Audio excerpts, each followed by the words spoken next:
Hello everyone, আমরা জানি আমাদের চারপাশে ব্যাকটেরিয়া, ভাইরাস সহ আরও অনেক অণুজীব আছে। ভাইরাসের কথা এই ভিডিওতে হবে না, ব্যাকটেরিয়া দিয়ে শুরু করা যাক। ব্যাকটেরিয়া আমাদের জন্য উপকারী ও অপকারী উভয়ই হতে পারে।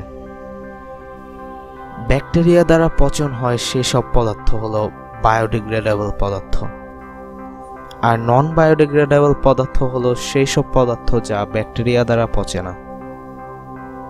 কিন্তু আমরা ব্যাকটেরিয়া নিয়েও কথা বলবো না, আমরা কথা বলবো প্লাস্টিক, পলিথিন, নন বায়োডিগ্রেডেবল পদার্থ সম্পর্কে, যা মাটি ও পানির মধ্যে থাকলে পচে না, কারণ ব্যাকটেরিয়া এগুলো হজম করতে পারে না। ফলে তা মাটি ও পানিকে দূষিত করে, যা পানি দূষণের অন্যতম একটি কারণ। এই সমস্যা ভবিষ্যতে আমাদের জন্য খুবই বিপজ্জনক। ভবিষ্যতে এর জন্য আমরা পানির অভাব, পানি দূষণ ইত্যাদি সমস্যায় ভুগব, যার ফলে পৃথিবীতে বসবাস করা আমাদের পক্ষে অসম্ভব হয়ে পড়বে। এই আনফরচুনেট ফিউচার থেকে রক্ষা পেতে আমাদের এখনই কিছু করা দরকার, তাই না? ঠিক তাই। দ্য গ্রেট প্যাসিফিক গার্বেজ প্যাচ মহাসমুদ্রের সবচেয়ে দূষিত এলাকাগুলোর মধ্যে অন্যতম।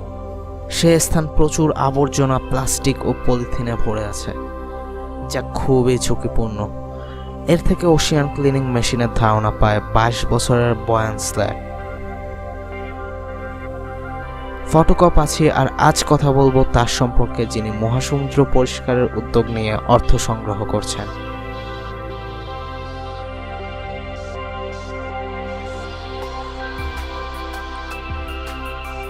মাত্র 17 বছর বয়সে প্রথমবার টেড টকে বক্তৃতা দেন তিনি।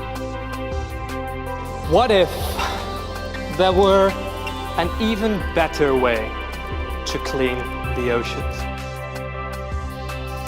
স্ল্যাটের প্রজেক্ট 5 বছরে প্যাচটি 50% পরিষ্কার করতে পারবে বলে ধারণা করা হয়।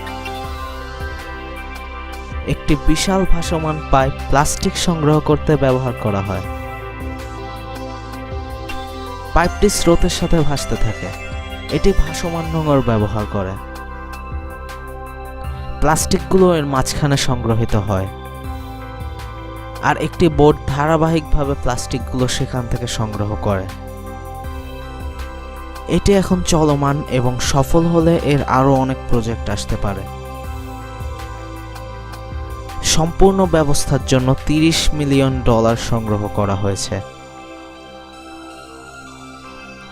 এর কাজের যন্ত্রপাতি থেকে শুরু করে সবকিছু এখন রেডি। এখন শুধু এর কাজ চলছে।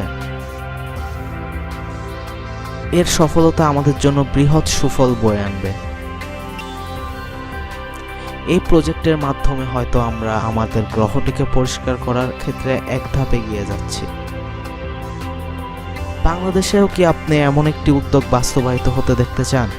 কমেন্ট করে জানান, আর অবশ্যই সাবস্ক্রাইব করুন।